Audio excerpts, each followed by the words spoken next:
Hello everyone, welcome to brain booster academy. இன்றைக்கி நம்ம பார்க்க போகிற டாபிக் பார்த்திங்கன்னா தமிழ் அறிஞர்கள் மற்றும் அவர்களுடைய பிறந்த சொந்த ஊரை பற்றி தான் பார்க்க போகிறோம். இப்போ வாங்க டாபிக் உள்ள போகலாம். திராவிட நாட்டின் வானம்பாடி என்ற சிறப்பு பெயர் கொண்டவர் தான் முடியரசன். இவர் பெரியகுளம் என்ற ஒரு கிராமத்தில் பிறந்திருக்காரு. அடுத்து காரியாசன், மதுரை. திருவிளையாடற் புராணத்தை இயற்றியவர் பரஞ்சோதி முனிவர். இவர் வேதாரண்யம் என்ற ஒரு கிராமத்தில் பிறந்திருக்காரு. அடுத்து கூலவணிகன் சீத்தலை சாத்தனார். இவர் திருச்சியில் பிறந்திருக்காரு. கூல வணிகன் பொறுத்தவற்றில் தானியம் விற்பவர் என்று அர்த்தம். தன்னுடைய வியாபாரத்துக்காக மதுரை குடிபெயர்ந்திருப்பார்.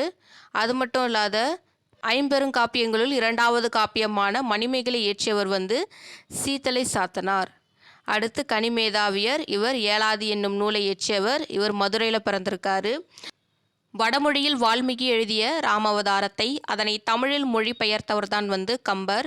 இது கம்பர் இயற்றிய ராமாயணம் என்பதால் கம்பராமாயணம் என்று காலப்போக்கில் பெயர் மாற்றம் அடைந்தது. கம்பர் தேரெழுந்தூரில் பிறந்துள்ளார். டிஎன்பிசி குரூப் 4க்கு படிக்கிறவங்க கண்டிப்பாக இந்த டாபிக்ஸ்லாம் படிச்சுட்டு போங்க. உங்களுக்கு எக்ஸாம் பாயிண்ட் ஆஃப் வியூவில் ரொம்பவே யூஸ்ஃபுல்லாக இருக்கும். வேறு ஒரு யூஸ்ஃபுல் இன்ஃபர்மேஷனோடு சந்திக்கும் வரை நன்றி, வணக்கம்.